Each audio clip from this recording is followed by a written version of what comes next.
Last year, for some reason, I started a project that I called the Top 40 Project.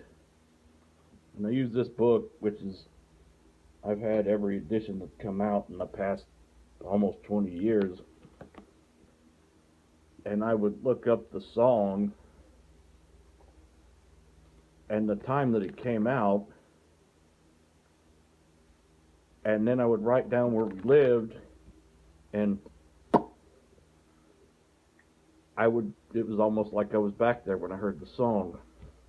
What I did was take the date there over to the left of the single, which I thought was the date that the single peaked. And then after all this work, I was getting ready to close it up. I found out that that's not when the single peaks, it's when the single enters the charts.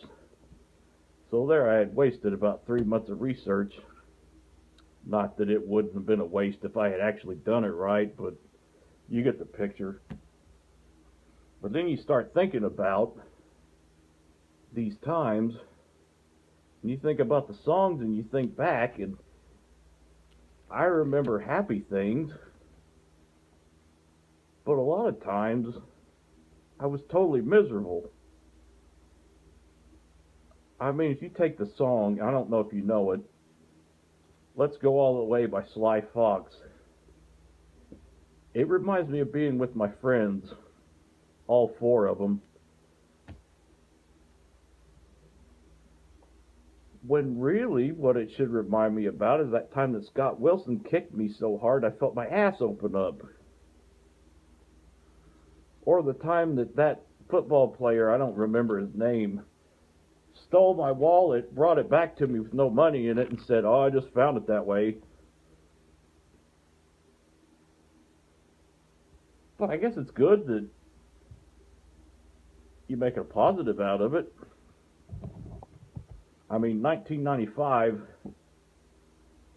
with that and the year that I met Susan, I consider the best years of my life.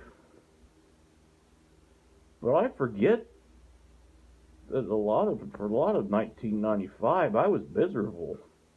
Granted, there was an uptick in August because I'd met my first girlfriend and we were really happy for a while.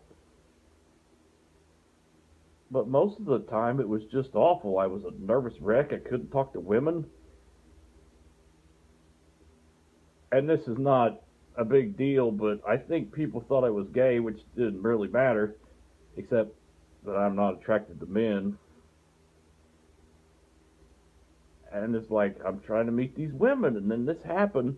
And you think about Kiss by a Rose by Seal, and I remember going to see Batman with this girl, Jessica, and I really liked it. But she turned out to be kind of a bitch, so... So anyway, like I said, I guess that's a good thing. Try to remember the good things that happened. And don't dwell on, I know not everybody got bullied, but sorry this episode wasn't really funny, but think of it as a public service announcement of sorts. And I ran out of things to say, so I think we'll end it here.